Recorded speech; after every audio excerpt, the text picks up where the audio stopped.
Boa noite a todos. Como nós vimos na reunião passada, o rei Belsazar, ele deu uma festa, e nessa festa ele convidou 1000 pessoas. Então ele trouxe para perto de si, para junto participarem dessa festa, 1000 convidados. E durante esta festa, ele promoveu um ato de profanação que muito indignou o coração de Deus.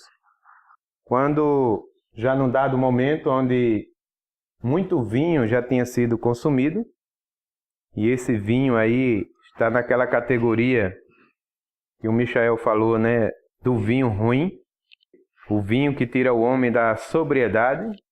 Então, eles já haviam consumido bastante vinho, e nesse momento ele fez esse ato de profanação, mandando trazer os utensílios sagrados que foram capturados do santuário de Deus em Jerusalém, há muitos anos atrás, no reinado de Nabucodonosor.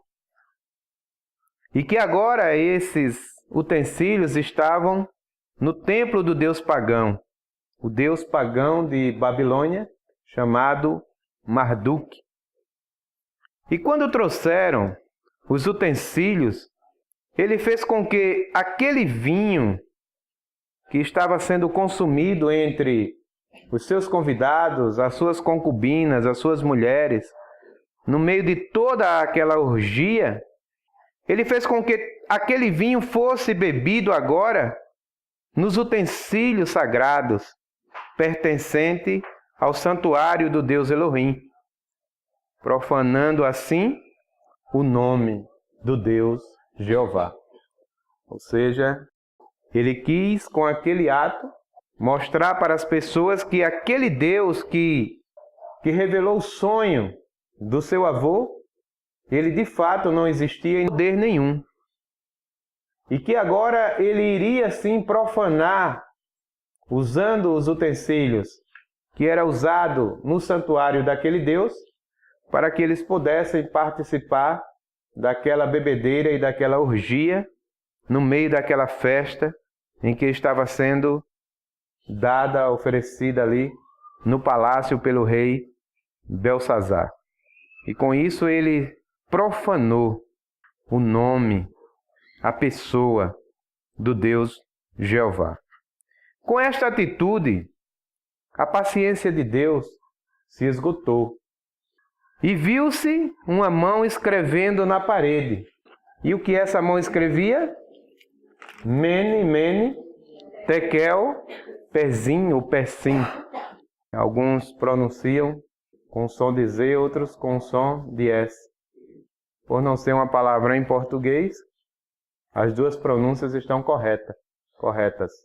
Então, naquele dado momento em que aquele homem, com o coração cheio de incredulidade, profanava no meio daquela orgia, bebendo vinho nos utensílios que pertenciam ao santuário de Deus, viu-se uma mão sair no meio do nada e escrever na parede, no lugar mais claro daquele salão, estas palavras: Mene, mene, tekel, persim. E o que fez o rei neste momento? Queridos, nós temos que pegar essa história, como nós vimos desde da primeira mensagem, da primeira palavra, do primeiro estudo. Nós temos que pegar a história e trazer ela paralela às nossas vidas nos dias de hoje. O que você tem permitido que seja bebido, que seja consumido, que as pessoas possam beber e se alimentar nos utensílios sagrados do nosso amado Deus? Porque sabemos que esses utensílios hoje não são mais aquilo que está no prédio. Esses utensílios agora é aquilo que está onde? Em nós. Porque onde é a casa de Deus? Em nós. Então, onde estão os utensílios da casa de Deus? Em nós. Então, esses utensílios hoje seria o nosso corpo, a nossa alma, o nosso espírito e esse viver de igreja que nós temos. Isso é de fato os utensílios da igreja do século 21. Então, o que as pessoas têm bebido desses utensílios? O que você tem dado de beber com esses utensílios que ainda é para Deus, para representar Deus, para servir a Deus, para a glória de Deus? Será que o corpo, a alma, o espírito e a igreja têm sido bem utilizado como aquilo que é sagrado? Ou será que nós estamos também ainda com a mentalidade de Belsazar e estamos bebendo, ou dando de beber, ou de comer, ou alimentando de qualquer coisa, de qualquer maneira, com estes utensílios que o Senhor nos deu para que nós cuidássemos dentro da sua casa? Entendeu, amados? Porque aquele mesmo Deus que ele escreveu na parede, dizendo essas palavras, né? Vamos ver, nós já vimos na reunião passada, mas vamos relembrar daqui a pouco o seu significado. É o mesmo Deus que também vai dizer para nós, no dia da sua volta, o que acontecerá com aqueles que não foram cuidadosos com os utensílios sagrados de Deus na sua casa. Então, quando o rei viu isso, o que o rei fez? Daniel, capítulo 5, versículo 7 e versículo 8. Aos gritos o rei mandou chamar os encantadores, os astrólogos e os adivinhos, e disse a esses sábios da Babilônia: aquele que lê essa inscrição e interpretá-la, revelando-me o seu significado, vestirá um manto vermelho, terá uma corrente de ouro no pescoço e será o terceiro em importância no governo do reino. Todos os sábios do rei vieram, mas não conseguiram ler a inscrição nem dizer ao rei o seu significado. Parece até, irmãos, que nós estamos vendo repetir uma cena que nós já vimos com uma outra pessoa há muito tempo atrás, né? Quando Nabucodonosor sonhou com a estátua, o que foi que ele fez? Ele mandou chamar essa mesma equipe de pessoas, né? Essa mesma turminha de pessoas. A gente vê que gerações foram passadas e agora nós já estamos na terceira geração, né? Na segunda geração de Nabucodonosor. E a atitude de Belsazar não foi diferente da atitude de Nabucodonosor. Então ele, aos gritos, ele manda chamar os charlatões que ainda estavam diante deles, rodeando no palácio. E aí já é uma outra turma, né? Mas o que é que acontece? Eles não conseguiram ler o que estava escrito, nem dizer ao rei o seu significado. Queridos, o homem natural, não importa quanto tempo ele tenha, nem de idade, e nem tão pouco vivendo às margens da religião, ele nunca vai conseguir discernir as coisas de Deus ou as coisas do Espírito. Porque o homem natural, ele não consegue discernir as coisas espiritual. Então a gente vê aí na história que confirma que aquela mesma turma que foi chamada por Nabucodonosor agora é chamada por Belsazar. E a resposta deles, a atitude deles, a capacidade deles, mais uma vez é detida naquilo que é espiritual. Porque eles eram apenas pessoas naturais, pessoas que entendiam daquilo que eram coisas naturais. Então, o rei manda chamar essa turma aí e eles não conseguem resolver nada. Mas nesse momento, a sua rainha lembrou de Daniel, cujo nome agora era Beltesazar, dado por Nabucodonosor. E ela lembrou que ele era um homem sábio. Lembra? Daniel foi acrescentado a sua sabedoria em quantas vezes? 10 vezes. Então o tempo foi passando e Daniel foi ficando conhecido no meio daqueles incrédulos como sendo uma pessoa sábia. E a rainha lembrou disso, que Daniel era uma pessoa sábia e que também interpretava sonhos. Então a gente vê que tudo que Deus faz na vida do homem que está debaixo da sua obediência, é com um propósito. Nada é por acaso. Então aquela atitude de Daniel de interpretar o sonho de Nabucodonosor, ela durou gerações e gerações. E agora, mais uma vez, Daniel é requisitado como uma pessoa sábia e uma pessoa que sabe interpretar sonhos. E assim Daniel foi levado até a presença do rei. E lá ele interpretou o sonho, né?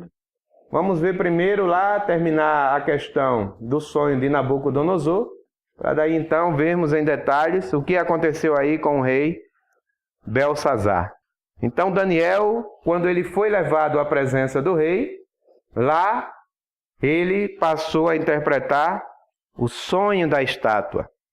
Pois bem, quem era que representava, né? Nós vimos na reunião passada que o ouro era representado por que império?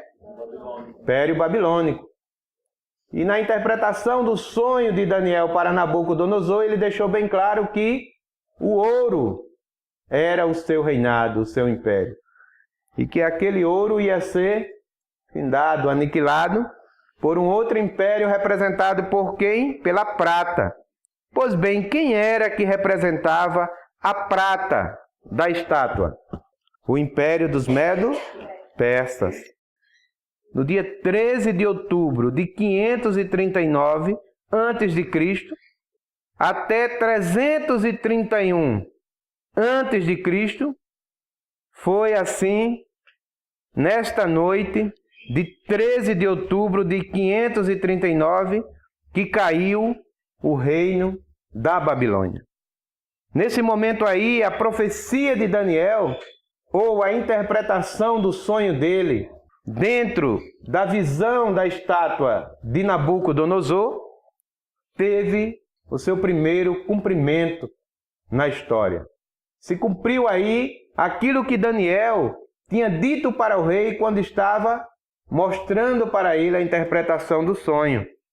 Então, no dia 13 de outubro de 539, o que foi que aconteceu? Findou o Império Babilônico. Caiu a Babilônia. Interessante que, quando se cumpriu essa primeira parte da estátua, Daniel ainda estava vivo, né? Ele teve o privilégio de ver Deus cumprindo aquilo que foi revelado através dele, em oração. Então a Babilônia caiu e começou a reinar quem? Os Medo-Persas. Um reino inferior à Babilônia, assim como a prata é inferior ao ouro. Quando Daniel estava interpretando esse sonho, ele disse para o rei Nabucodonosor que o próximo império, o próximo reinado que iria destruir o seu sucessor seria inferior a ele. E por isso era representado pela prata. E o grande nome do Império Medo-Persa, quem foi? Ciro. Tido também como Ciro o Grande. Então, liderando os Medo-Persas, esteve na hegemonia do mundo durante ou desde o ano de 539 até o ano 331 a.C. Então, muita coisa aconteceu nesse período, né? Se nós tivéssemos assim, né, tempo, paciência de pegar a história, período por período, o que aconteceu, nós iríamos ver muita coisa, né? Mas só em ler Daniel e ver panoramicamente essas datas, já é um tempo muito longo e nós não podemos entrar nesses detalhes desses períodos de tempo vivido por cada império, por cada líder, por cada governo, né, contido nesse sonho de Nabucodonosor. Então, esse foi o período em que Ciro liderou os Medo-Persa, do ano 539 até o ano 331 a.C. Porque no ano 331, o que foi que aconteceu? Chega o Império Greco-Macedônico, liderado por quem? Alexandre o Grande. Ele agora, à frente do seu exército greco-macedônico, ele promoveu várias campanhas militares de guerra. Foi um dos homens que mais teve técnicas de guerra durante o seu império, durante o seu reinado. Foi muito rápido aí a vida de Alexandre o Grande à frente do Império Greco-Macedônico. Mas, nesse pouco tempo em que ele dominou, ou que ele esteve à frente desse império, ele dominou toda a terra. E finalmente, no ano 331, na Batalha de Gaugamela, e alguns também chamam Batalha de Arbela, nessa batalha, Alexandre o Grande vai vencer o Império Medo-Pérsia. E a Grécia vai tornar-se o terceiro poder na estátua, representado lá pelo quadril de bronze. Então a gente vê, queridos, que tudo que Daniel estava falando para o rei Nabucodonosor, naquele sonho referente àquela estátua, foi se cumprindo período após período dentro da história da humanidade. Então o primeiro império já passou. Aquele império tão forte que estava na estátua representada como ouro, a cabeça de ouro. O maior império até aquele momento, onde parecia que nada iria derrotá-lo. Mas, segundo a interpretação de Daniel com o sonho da estátua, permitido por Deus, aquele império, ele foi derrotado por um império inferior, os Medos e os Persas, liderado ali pelo rei Ciro. E agora, nessa batalha de Gaugamela, no ano 331, Alexandre o Grande, ele trava uma batalha com os Medos e os Persas, e ali, finalmente, aniquila esse império que estava dominando o mundo naquele momento. Nessa batalha, Alexandre o Grande, ele vai vencer o Império Medo-Persa. E a Grécia agora passou a ser esse terceiro poder, representado ali na estátua pelo quadril de bronze. Mas esse império ele também não dura para sempre. Esse império ele tem o seu período, porque precisava que se cumprisse toda a revelação que foi dada a respeito da estátua. A estátua que estava dividida ali naqueles materiais de ouro, de prata, de bronze, de ferro e de barro. Então o que acontece? A história correu e a Grécia dominou o mundo de 331 a.C. até 168 a.C. Mas o que acontece é que Alexandre o Grande, ele morre no ano 323 a.C. No ano 323 a.C. ocorre a morte de Alexandre o Grande. Então a gente vê que Alexandre o Grande, ele teve um período muito curto, porque ele começou o seu reinado no ano 331. E ele morre em que ano? No ano 323. E ele morre com apenas 33 anos de idade. Uma pessoa muito jovem que derrotou um império muito forte como os Medo-Persas, né? E ali ele conquistou toda a terra e foi uma influência muito forte. Como nós vimos na reunião passada, né? Até nós aqui nos dias de hoje ainda usamos algumas frases, algumas palavras que ainda é influência da Grécia, né? Oftalmologia, pediatria e outras coisas. Então, a gente vê que foi um império que teve um impacto muito forte na civilização humana, liderado por esse por esse jovem aí em tão pouco tempo. Então a gente vê que ele era um cara extremamente inteligente, extremamente estrategista na arte de guerra, e era um cara que, de fato, não podia passar em branco na história. Ele tinha de tudo para passar em branco na história, mas ele conseguiu ser inserido num contexto de história onde o nome dele perdura e foi inserido ali naquela revelação da estátua, Alexandre o Grande. E ele morre com apenas 33 anos de idade. Mas o interessante nesse império é que quando ele morre, o seu império ele tinha muitos generais. Os generais estavam à frente das suas batalhas de guerra e era dentro da sua estratégia de guerra que ele contava com esses generais para poder eliminar território e ganhar território. Mas quando ele morre, os generais dele começaram a brigar. Brigar pelo quê? Pelo reino. E finalmente o reino foi dividido entre 4 partes. Então a gente vê que um império tão forte como esse só conseguiu ser minado porque ele foi dividido. Queridos, isso é uma coisa que nos chama muito a atenção. Se nós não formos, irmãos, corpo, não importa a quantidade de pessoas que nós venhamos conviver em qualquer lugar que seja, nós vamos nos tornar fracos. Toda divisão, ela traz a derrota de um reino, de um povo.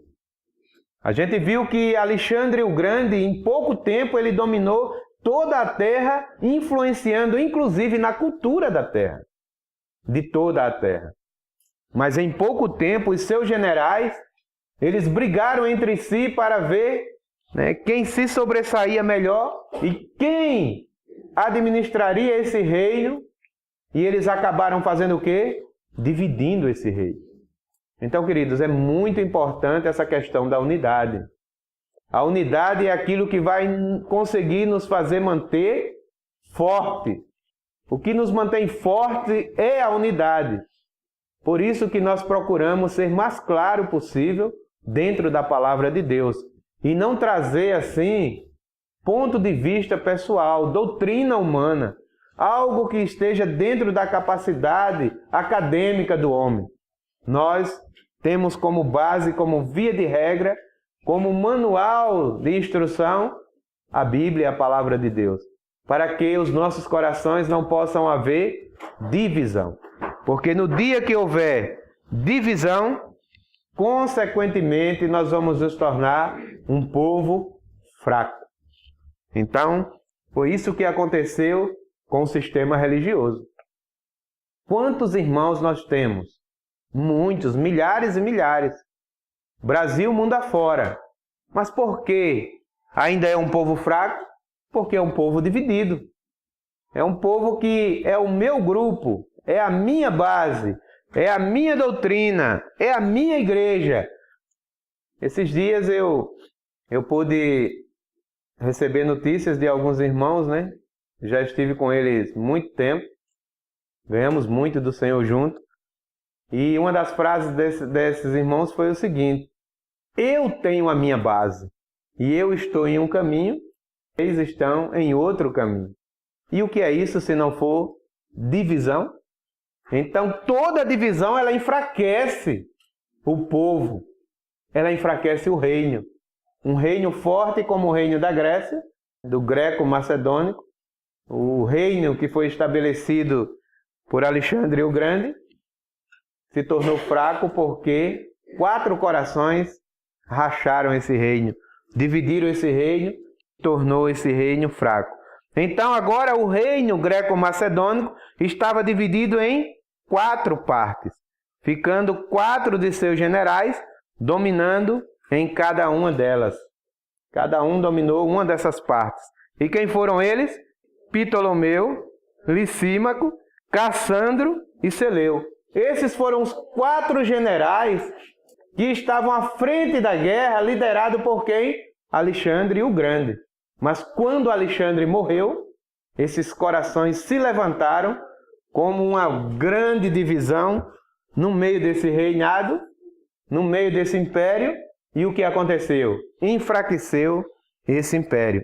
Esses 4 generais passaram a dominar o império que outrora foi o grande império greco-macedônico. Ao ser dividido, ele enfraqueceu. E aí o que acontece? Agora começa a chegar junto desse império, quem? Roma. Agora começa a chegar os romanos. E os romanos começam a lutar com os grecos macedônicos. Começam a minar dentro desse império que já estava enfraquecido porque ele foi esfacelado. Então, queridos, por que é que o inimigo de Deus, ele consegue tantas vitórias entre o povo de Deus? Porque o povo de Deus na terra hoje é um povo dividido. Então ele começa a minar e não tem uma base sólida de unidade para se defender.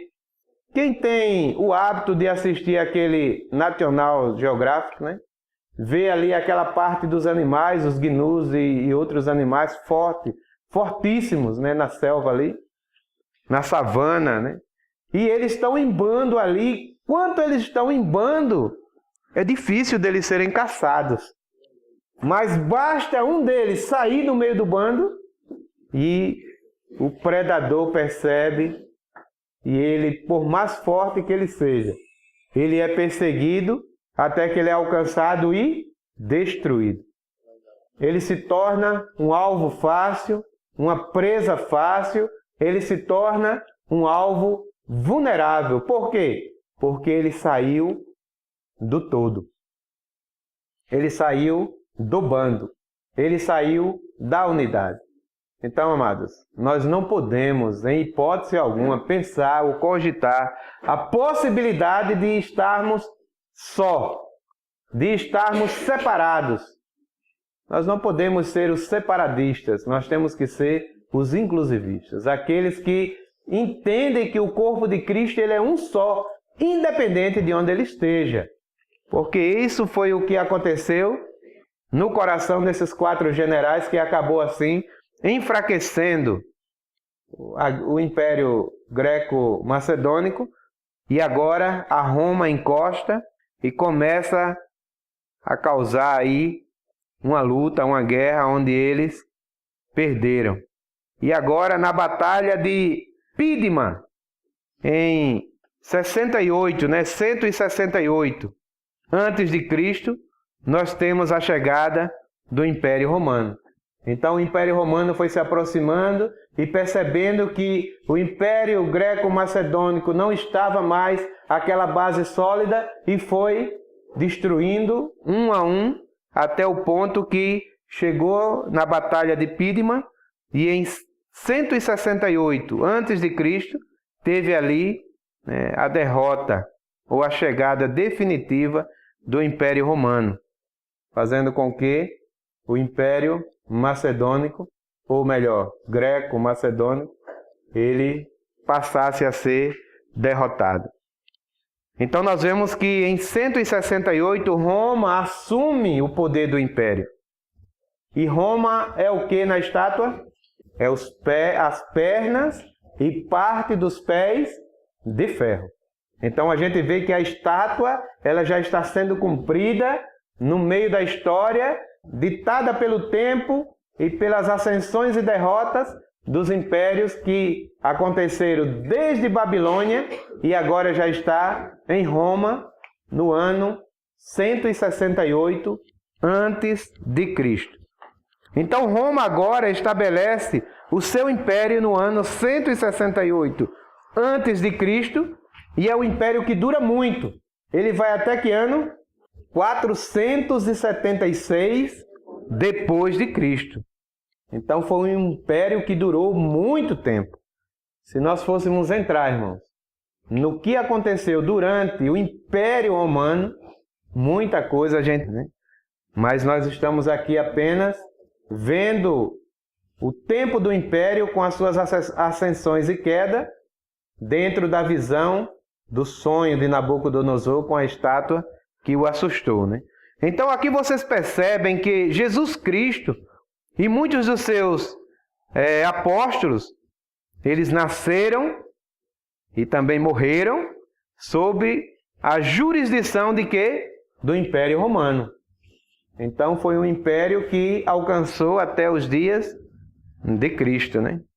Cristo, ele nasceu, ele morreu, ele ressuscitou, ele ascendeu, ele estabeleceu a igreja. Muitos dos seus apóstolos viveram ainda sob a jurisdição ainda desse império e morreram também ainda na jurisdição desse Império Romano. Roma dominou o mundo até o ano 476 depois de Cristo. Mas qual foi o império na história que derrotou Roma? A Roma dos Césares.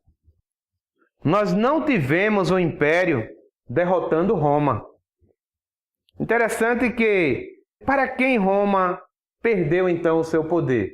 Porque se não teve nenhum império derrotando Roma, então Roma perdeu o seu poder para alguém. Esse homem, Edward Gibbon, é um dos historiadores mais renomados que nós temos nos dias de hoje.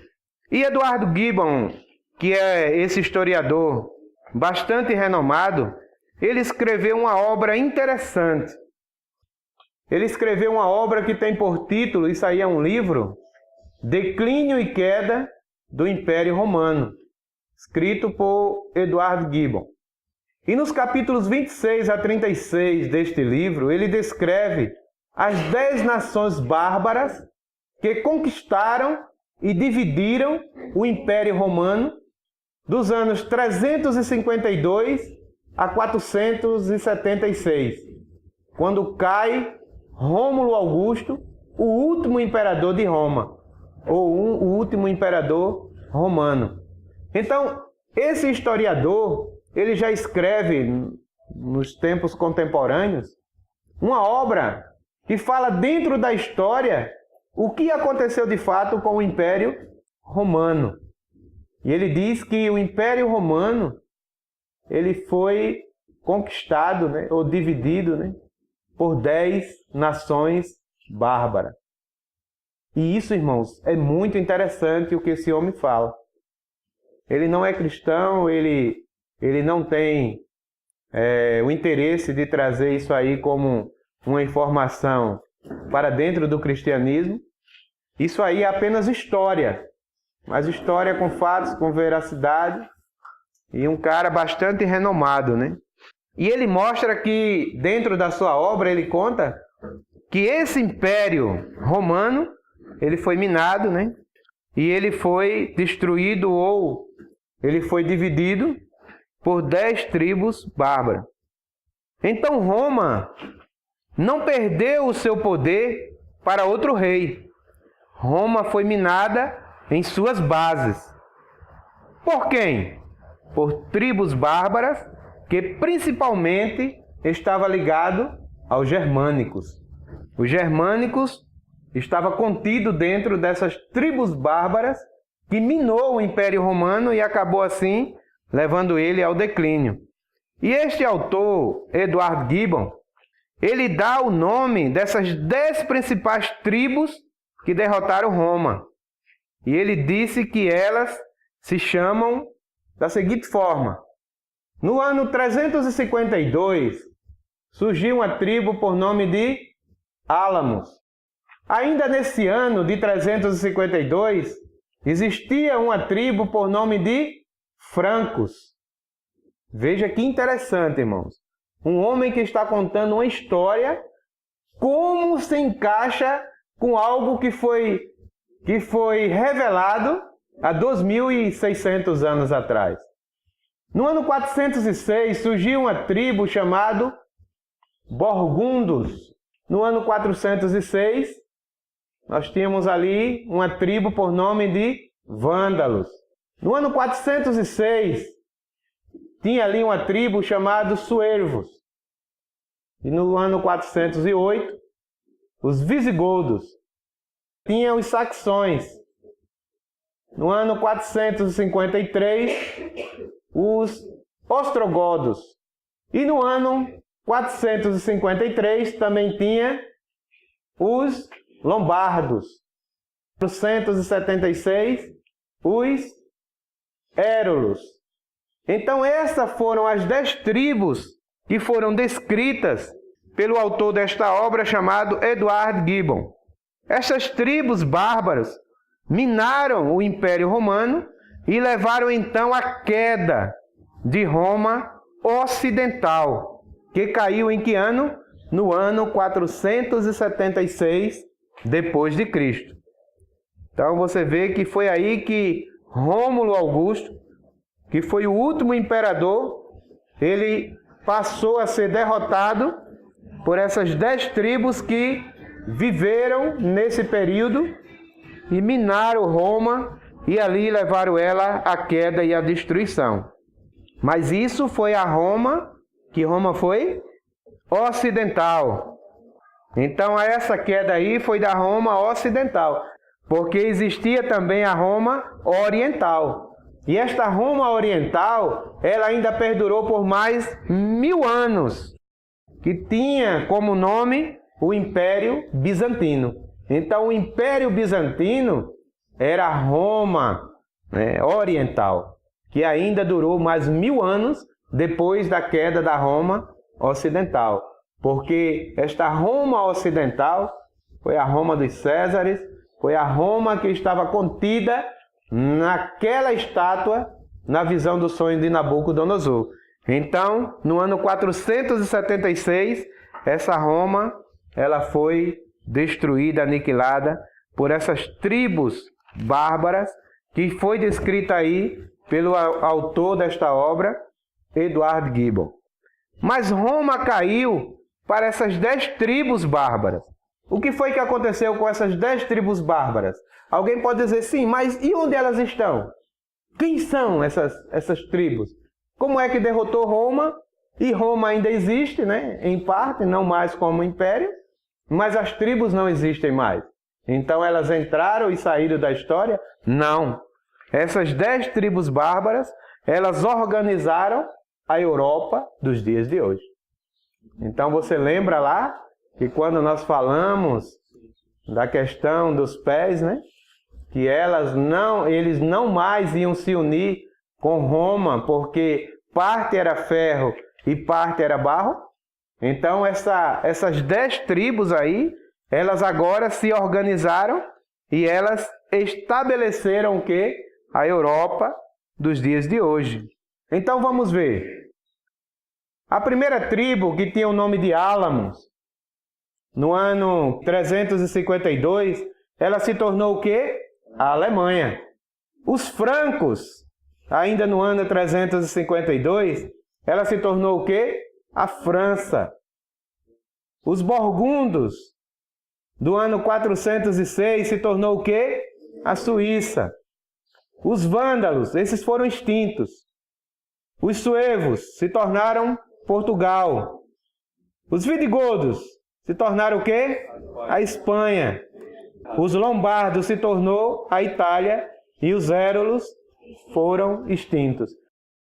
Então, amados, que maravilha, né? A gente vê a história sendo desvendada dentro da palavra de Deus, dentro do mesclar com a palavra de Deus. Então, não surgiu por acaso essa Europa. Essa Europa, ela estava dentro de uma profecia de 2.600 anos atrás, onde Nabucodonosor sonhou com uma estátua assustadora.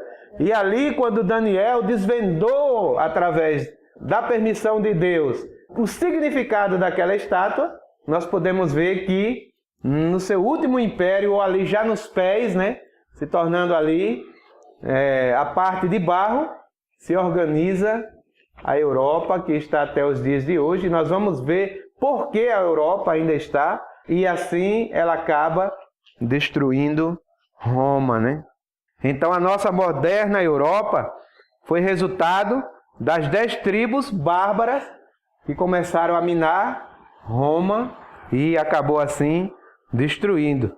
E aqui você tem a divisão, né? os álamos, né, os que se tornaram e daí por diante, né?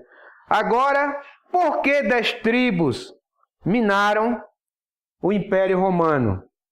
Por que foi necessário que 10 tribos acontecesse no meio da história para poder assim minar e destruir Roma? Porque na estátua, quantos dedos há nessa estátua? Nos 2 pés, 10 dedos, 10 artelhos. E a palavra mostra lá que essa parte era parte de barro.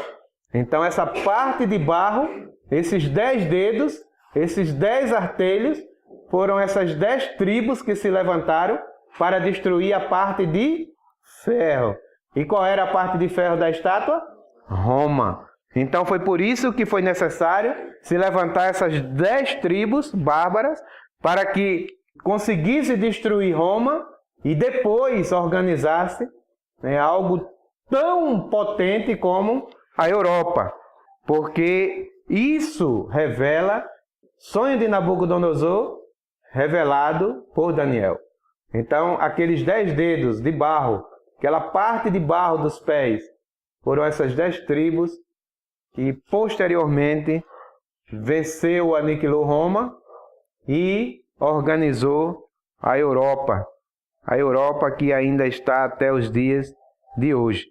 E esses 10 artelhos representam essas 10 tribos. E o que diz a profecia a respeito disso? Nos dias destes reis. Que reis são esses? Os reis, ou as cabeças de tribo, ou aqueles que encabeçam a Europa. Então, nos dias destes reis, estes são os reis. Nos dias da Europa, formada por suas grandes, ricas nações. Nos dias destes reis, o Deus dos céus suscitará um reino que jamais será destruído. De que reino o profeta estava falando? Do reino milenar. Então, o reino milenar vai suscitar nos dias em que a Europa estiver fazendo o quê? Dominando a terra. Não foi assim que nós vimos? Sim ou não? Estão lembrados? O anticristo vai surgir de onde? Da Europa. O anticristo vai surgir com a que proposta? Terceiro e poder. O anticristo vai surgir com a base de quê? Da união. Tanto política como religiosa. A ONU política e a ONU religiosa. E tudo isso vai ser encabeçado por onde? Por esses reis. Os reis que estão formando a Europa, fortalecendo a Europa, estão preparando a Europa para o surgimento de quê? Do anticristo. Então a palavra diz que nos dias destes reis, o Deus dos céus suscitará um reino que jamais será destruído. Do que esse profeta está falando? Do reino milenar, do reino de Cristo. Do reino de Cristo que vai ser estabelecido na sua volta e jamais será destruído. Mas ainda tem alguma coisa aí para nós falarmos, né? Para fechar o sonho de Nabucodonosor dentro da visão da estátua. Que é o quê? A pedra.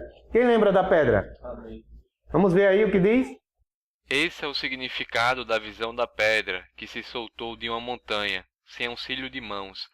Pedra que esmigalhou o ferro, o bronze, o barro, a prata e o ouro.